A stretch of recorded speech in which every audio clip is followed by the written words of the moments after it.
Okay, right back with all of you and Jeffrey Smith, who is with us once a month. It is not hyperbole to say that the efforts to push GMO on the public at large is in fact a military operation. I mean, the word deploy fits perfectly there. Monsanto's military deploying these people, hacks, I call them, whores, others call them, out to try to sell this poison to governments, countries, corporations, farms, individuals, you name it. Go ahead. You know, it's absolutely a full-court press. Hillary Clinton visited an agricultural institute in India pushing GMO technology.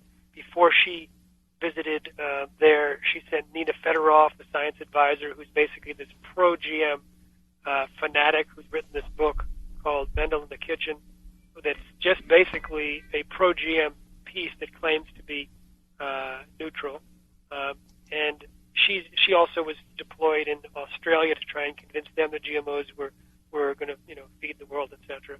So it's a huge multi-million-dollar effort by the U.S. government to promote Monsanto's interests, which somehow the U.S. thinks is their own interests. Originally, it came when the White House was convinced that GMOs would increase U.S. exports and increase U.S. domination of the world food supply. But when that didn't happen, they didn't withdraw support. They just tried to blast open markets for the failed technology. Now, one of the people that's been involved in this, his name is Andrew Appel. He is from Iowa. Now, he was the former editor of the Biotech Industry newsletter, Ag Biotech Reporter, and a regular contributor and guest editor of the Ag BioView email list, which is, again, a rampant pro-GM. He's now has a website, GMobolist. Now, he was invited to be an advisor at a Vatican meeting in the Pontifical Academy, which was basically a pro-GM group where they blocked out most of the participation by anyone who was against GMOs in order to issue an official statement that the Vatican or that the Church should adopt GMOs. In fact, I think it was New Scientist last month that actually reported that the Vatican was in favor of GMOs, and the Vatican had to put out a note saying, no, it's not. This was a Pontifical Academy. It doesn't speak for the Pope. Right. But anyway, this guy, Andrew Appel, or Appel, I don't know how to pronounce his name, he is amazing in what he says. It's absolutely priceless.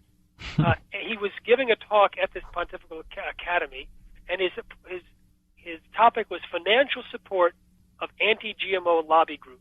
And he claims completely falsely that financial support for the anti-GMO lobby groups is substantial and severely distorts public discourse over a topic which would otherwise be uncontroversial. Now, here he is speaking, supported by the biotech industry, which pumps hundreds of millions of dollars into promoting GMOs, and he's describing how it's the anti-GMO lobby groups that have money rolling in, and actually we certainly don't. It's unreal. Hey, and look at what you're doing. Excuse me, but look at what you're doing and a few others. You're the lead man on the planet in this fight, and you are literally living from hand to mouth in comparison to Monsanto and its hundreds of millions, if not even more, ultimately. What's that? Even if you don't compare me to Monsanto, it is kind of treacherous right now. Yeah. It's interesting that this guy Appel, after September 11th, he tried to use that to criticize anti-GMO heroes, saying they had blood on their hands. He also said that the GM Watch, which is a fantastic website, everyone should subscribe to the newsletter, where she said he takes money from Greenpeace and has been associated with at least one terrorist group. Now, associated with one terrorist group, what happened was the group Earth First newsletter had an item that linked to Matthew's website. So that's his association, and it was basically a nonviolent picnic protest. And he, in a letter he said, "I've described your ilk as the Appel. I've described your ilk as liars, cretins, and baby killers." He's ridiculed Native Americans' concerns over GM contamination of wild rice. Here's my favorite. Appel suggested there might be a moral imperative. This is when Zambia rejected genetically modified corn after when they had a famine. Okay, he said Appel suggested there might be a moral imperative for the U.S. to bomb Zambia with GM grain if it continued to reject it, And in the same discussion list, Appel wrote of the crisis, quote, I can almost picture the darkies laying down their lives for the vacuous ideals. Their death throes, how picturesque among the baobab trees and the lions. This is a and quote? This is a guy who's advising the Catholic Church on the moral stance of. That's unbelievable. Isn't that horrible? No, the guy's a monster. He's a monstrosity. Who's paying him again? Well, you see, I don't know who he gets directly funded with, but he hangs around with individuals and institutions that get their money from Monsanto. Well, somebody's paying the guy a big time. How despicable. It's interesting. I could tell you the story about Zambia. I was there. I was interviewing some Jesuit priests mm-hmm. who were experts in agriculture. And when the debate came up, they were reporting what they had found about GMOs, and they were concerned because they had done a study. And so what happened was the U.S. freaked out, and Colin Powell tried to get the Vatican to silence these Jesuit priests. And another person lied to the head of the Jesuits in the U.S., claiming that one of the Jesuits in Africa stormed out of a room saying, let them starve rather than eating GMOs. The head of the Jesuits called the African priest, and the African priest, actually they were from America, but they were spending 30 years in Africa.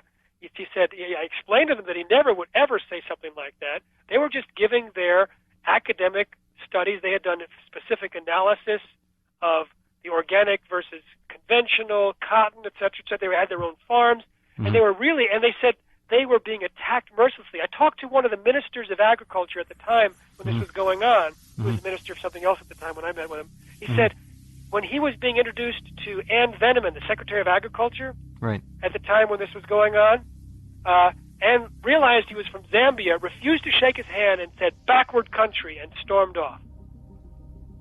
Oh, this is too much. They sent congressmen and senators and professors. They deployed all these people to try and convince the Zambians that they should take the GMOs. Congressmen went. Yes, congressmen, senators. What the hell are they doing over there? Aren't they supposed to be representing their constituency here? This is unbelievable. In one of Monsanto's electronic newsletter, the Biotech Advantage carried the headline, Academics Say Africans Going Hungry Because of Activist Scare Tactics. The activists turned out to be the Catholic Theological Center staff and the Zambian Agricultural College, who expressed concerns about GM crops. So they're calling them activists. Uh-huh. Anyway, this was an amazing experience in Zambia where everyone there knew about GMOs. And I had written this very long interview for a South African investigative magazine called Noseweek. Mm-hmm. Great name, Noseweek. Yeah, it's great.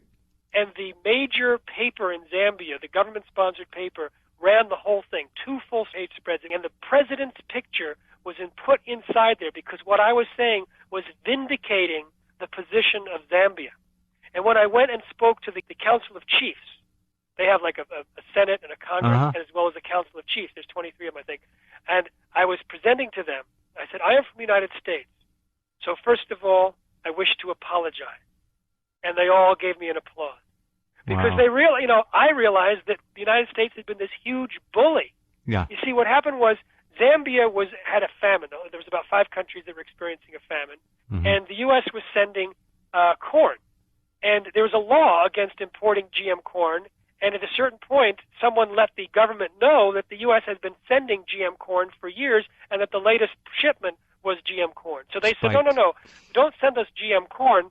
Send us non-GM corn or send us money to buy something else. And the United mm-hmm. States refused. In fact, all the countries in the region asked the United States not to send GM corn, and the United States refused. It's gangsterism. It's thuggery. And then the thing is, some of them said, well, if you're going to send it to us, at least mill it so our farmers can't plant it. And the U.S. refused that too. That showed you that their agenda uh-huh. was to get them to plant it so that they would get the contamination. Of course. And then we talked about this on another show when a USAID representative was debating a friend of mine on TV in South Africa, and mm-hmm. they finished the show and the lights went out. They continued to debate. At one point she said, you just wait, there'll be so much GM corn planted in South Africa it will contaminate the whole continent and no one could plant non-GMO. Years ago I said that. The idea was contamination.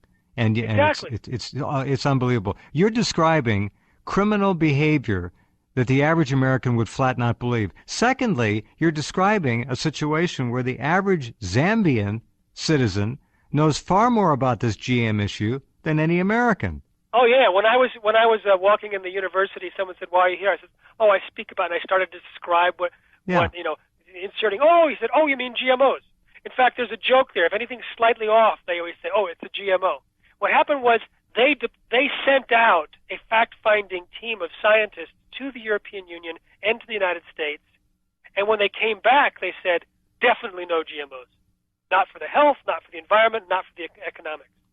And so after doing a fact-finding mission, now the reason why the U.S. was freaking out is because it was the myth that they had propagated for years that GMOs would feed the starving world. And here was a starving country saying no. Now, they didn't starve because of the rejection of GM corn. They had other means of finding food, and they got it, and no one starved. No one died. But the United States used this opportunity to condemn them in all sorts of articles and letters and interviews, trying to make them the laughing stock.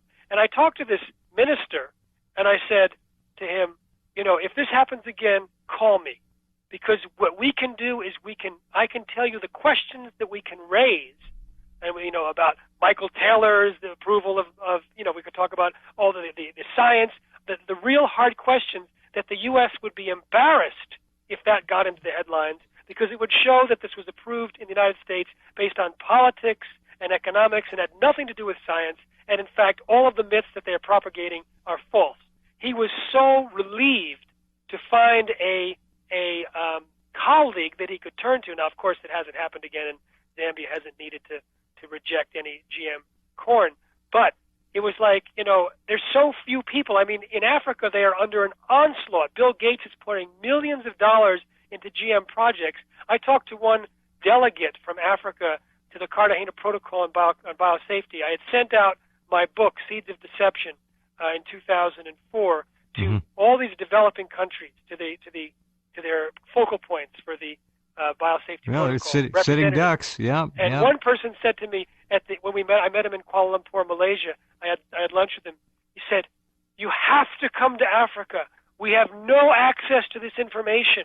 All we have is what the U.S. government tells us and what the biotech industry tells us." It's unspeakable. And you say the biotech industry and the American government. I'm not sure which is more powerful in terms of foreign policy and its agricultural sales abroad. Look, what's to stop Monsanto from hiring pilots and planes to fly over these countries and drop GMO seed?